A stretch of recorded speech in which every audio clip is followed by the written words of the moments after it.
అది నా భావం. ప్రతిదీ ఇంకోటి ఇప్పుడు మనం స్టీల్ పాత్రలో వండుతాం, అల్యూమినియం దాంట్లో వండుతాం, సిల్వర్ దాంట్లో వండుతాం. యాక్చువల్లీ పూర్వం అయితే మనం మట్టి కుండలోనే వండేవాళ్ళు కదా. సో ఈ మట్టి కుండలో వండడం వల్ల ప్రయోజనాలు ఏంటి? అసలు మనం మట్టి కుండలే వాడొచ్చా, లేకపోతే మనం ఇప్పుడు మారిన టెక్నాలజీ ప్రకారం ఏమంటారు ఇట్లా సిల్వర్ కానీ స్టీల్ భవనాలు ఇట్లాంటివి వాడచ్చు? చాలా మంచి క్వశ్చన్ ఇది. అగైన్ మళ్ళీకి మనము లింక్ టు ఇందాక మనం అనుకున్నాం కదా, వండేటప్పుడు ఎటువంటి స్వభావంతో ఉండాలి అనే దాని మీద లింక్ ఉంటుంది యాక్చువల్గా. అయితే ఇప్పుడు సైంటిఫిక్గా చాలా రీసెర్చెస్లో ప్రూవ్ చేశారు ఏంటంటే, అల్యూమినియంలో వండితే కనుక అది ఫుడ్లో ఉండే విటమిన్స్ని కానీ దాని యొక్క ఎనర్జీని కానీ తగ్గిస్తుంది. అది ప్రూవెన్ అది ఆల్మోస్ట్. ఓకే, అట్లనే మీకు మట్టి పాత్రలో వండితే దాని టేస్ట్ పెరుగుతుంది, ప్లస్ దాని యొక్క విటమిన్స్ అవన్నీ కూడా ఎన్హాన్స్ అవుతున్నాయి.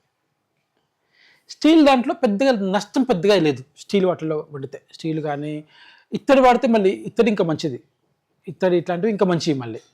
దాంట్లో అందులో కూడా స్టీల్ మనకున్న లభ్యమయ్యే ఐటెంలో స్టీల్ వల్ల నష్టం తక్కువ, అల్యూమినియం వల్ల నష్టం ఎక్కువ, మట్టి వల్ల లాభం ఎక్కువ. అంటే మన స్టీల్ న్యూట్రల్, స్టీల్లో వండితే నష్టమైతే పెద్దగా ఏం లేదు, న్యూట్రల్ కాబట్టి మనకి పెద్ద నష్టం ఏం లేదు.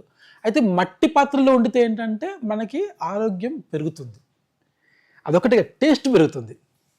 అయితే ఇక్కడ ఈ విషయం చెప్తే మనకి ఒకవేళ టీవీలో చూస్తున్నారు అనుకోండి, టీవీలో ఆ గంటలో ఎన్ని పట్టుకోవద్దని చెప్పాలి, ఎందుకంటే అవి విసిరేసి కొడతారు టీవీ మీద. ఎందుకంటే మట్టి పాత్రలో వండితే ఏమవుతుందంటే అడుగంటుతుంది తొందరగా. ఓకే, లేదా నూనె ఎక్కువ వేసుకోవాల్సి వస్తుంది.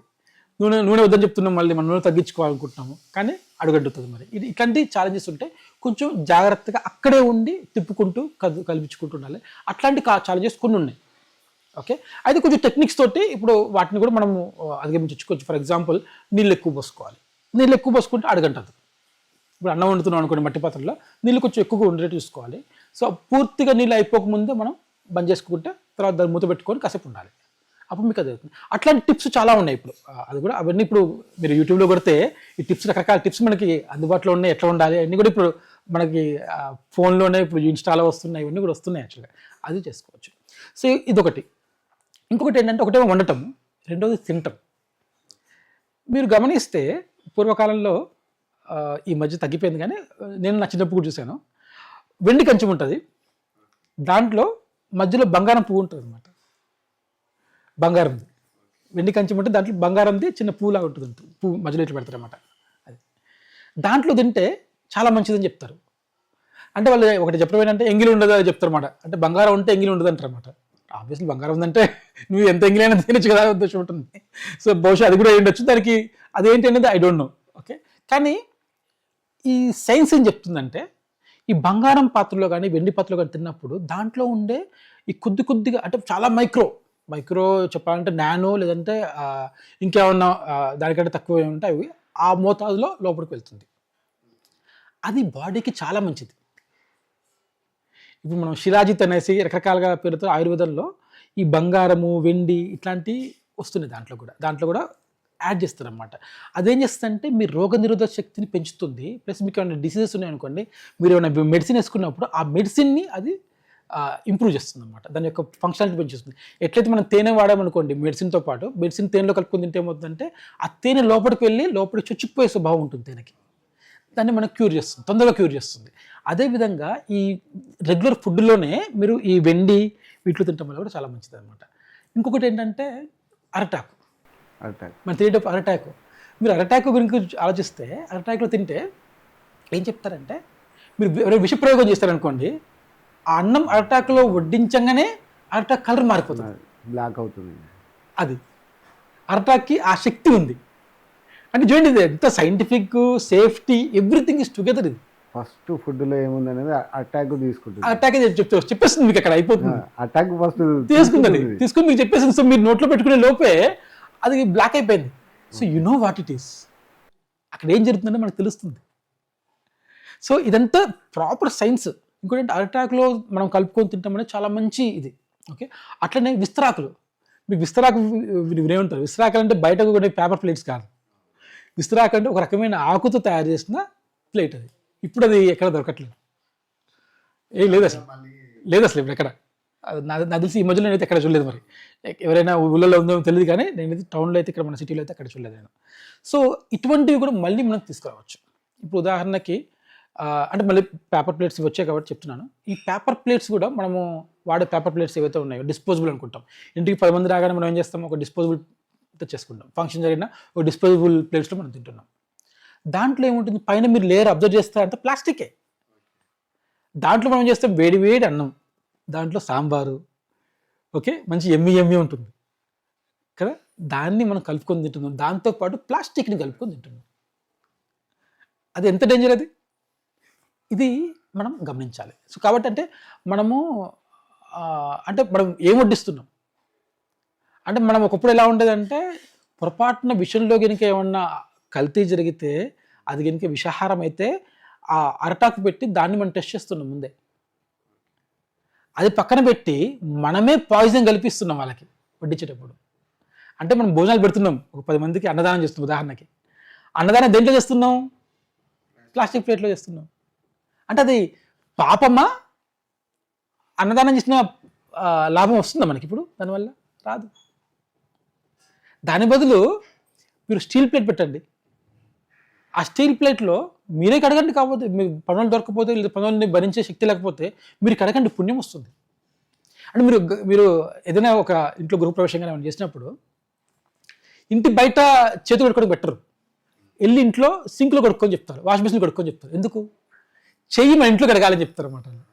మీరు గమనిస్తే ఇట్లాంటివి మన దగ్గర హాబీస్ ఉన్నాయి. అట్లాంటివి అవి ఆచారాల సాంప్రదాయాల అన్న తెలియదు. మన తెలంగాణలో కానీ ఆంధ్రలో కానీ ఎప్పటి నుంచో ఇట్లాంటివి ఉన్నాయి, మిగిలిన రాష్ట్రాల్లో తెలియదు. కానీ అంటే చూడండి, అంటే మన ఇంట్లోనే కడుక్కోమని చెప్తున్నారు వాళ్ళు.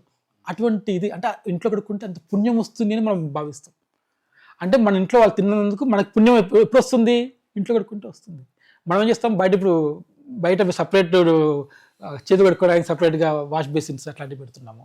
ప్లస్ మనం దేంట్లో పెడుతున్నాం, ప్లాస్టిక్లో పెడుతున్నాం. సో వాడు తిన్న తర్వాత ఆ ప్లేట్లు కడిగే అదృష్టం కూడా మనకు లేదు. ఆ తిన్న తర్వాత ప్లేట్లు కడిగితే మనకి అది ఒక అదృష్టం యాక్చువల్గా. అది కూడా మనం తప్పించుకుంటున్నాం. సరే, అదృష్టం అవన్నీ పక్కన పెడదాం. కనీసము మనం ఎవరికైతే అన్నదానం చేస్తున్నామో, లేదా మన ఇంటికి వచ్చిన గెస్ట్కి అన్నం పెడుతున్నామో వాళ్ళకి విషయం పెట్టకండి, అన్నం పెట్టండి. అది మనం చేయాలి. అదొకటి మనం చేయగలిగితే బాగుంటుంది. అంటే విషయం అంటే ఈ ప్లాస్టిక్లో ఇట్లాంటివి ప్యాకేజ్డ్ ఫుడ్. ఇప్పుడు ఇంట్లో ఎవరైనా రాగానే మనము వాళ్ళకి స్నాక్స్ అవి ఇస్తాం. ఆ స్నాక్స్ ఎక్కడి నుంచి తీసుకొస్తాము, ఒక 1 year పాటు నిల్వ ఉండే స్టోరేజ్డ్ ఫుడ్, ప్యాకేజ్డ్ ఫుడ్, బిస్కెట్లు కానివ్వండి, మురుకులు కానివ్వండి, రకరకాల కురుకులు ఇట్లాంటివన్నీ కూడా. అంటే అవన్నీ ఏంటి, ఆ ప్లాస్టిక్లో ఎక్కడి నుంచో ఎండకి వానకి అన్నీ ఇదైపోయి కొన్ని నెలల పాటు నిల్వ ఉండి వస్తాయి. దాని ఎక్స్పైరీ డేట్ ఎట్లా ఉంటుంది, 2 years 3 years ఉంటుంది ఎక్స్పైరీ డేట్. అంటే ఆ 2-3 years బయటనే ఉంటాయి, అవి ఆ ప్లాస్టిక్లో ఉంటాయి. ఎయిర్ టైట్ అంటాం మనం దాన్ని, ఎయిర్ టైట్ కంటైనర్. అది కూడా అందులో ఏంటంటే ఏ జీవి దూరలేదు. ఏ జీవి అంటే మన చిన్న ఉదాహరణ ఏంటంటే అండి, ఎక్కడైనా సరే జీవం ఉంటే బ్యాక్టీరియా కంపల్సరీగా ఉంటుంది. అంటే ఆటోమేటిక్ పురుగులు ఇవన్నీ వచ్చేస్తాయి. ఉదాహరణ బియ్యమే ఉందనుకోండి, బియ్యం మన ఇంట్లో ఒక 2 months 3 monthsలో మనం ఉందనుకోండి, పురుగులు పడతాయి మనకి. అంటే అర్థం ఏంటి, దాంట్లో జీవం ఉంది. పురుగు పట్టట్లేదు అంటే అర్థం ఏంటి, ఆ పురుగు కూడా తినడానికి ఇష్టపడట్లేదు, వాటిని మనం తింటున్నాం. ఈ ప్యాకేజ్ ఫుడ్ అదే, పురుగులు కూడా తినడానికి ఇష్టపడం, కానీ మనం తింటున్నాం. అంటే దాంట్లో జీవం లేని పదార్థాన్ని మనం తింటున్నాం. అంటే ఇది మనం గమనించుకోవాలి. ఇట్లాంటిది ఇవన్నీ కూడా ఏంటంటే అవన్నీ తర్వాత సంగతి. ప్లాస్టిక్ అయితే డైరెక్ట్గా అది మనకి డేంజర్.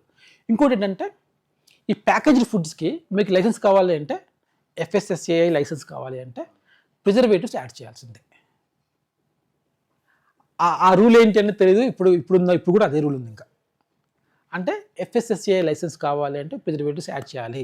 ప్రిజర్వేటివ్స్ యాడ్ చేస్తే మనకి క్యాన్సర్ దగ్గర నుంచి, థైరాయిడ్ దగ్గర నుంచి ఇట్లా రకరకాలుగా ఒక్కొక్క ప్రిజర్వేటివ్ ఒక్కొక్క నెగిటివ్స్ ఉన్నాయి. మీరు కావాలంటే ఆ ప్రిజర్వేటివ్స్ ఏంటో మీరు చూడండి, మీరు గూగుల్ చేయండి, దాని సైడ్ ఎఫెక్ట్స్ మీకు తెలుస్తాయి.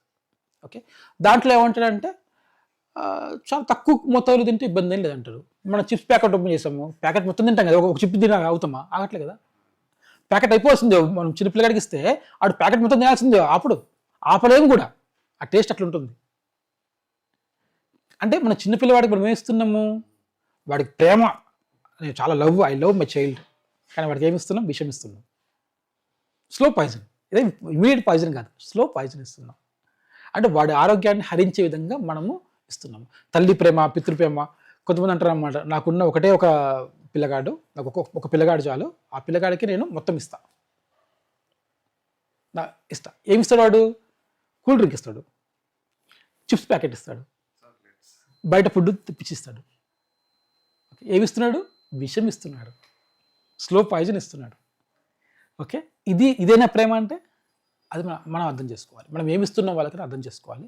సో ఇప్పుడు మనం ఆల్రెడీ ఇచ్చాము, నేను సడన్గా మారుస్తా అంటే వాడు ఏడుస్తాడు, మనం ఏం చేయలేము. అది ఓకే. సో దాన్ని ఎలా హ్యాండిల్ చేసుకోవాలంటే మనం ఎవరి వాళ్ళు, వాళ్ళ పిల్లల స్వభావం ఏంటి, మన స్వభావం ఏంటి, వీటితోటి మనం హ్యాండిల్ చేసుకోవాలి.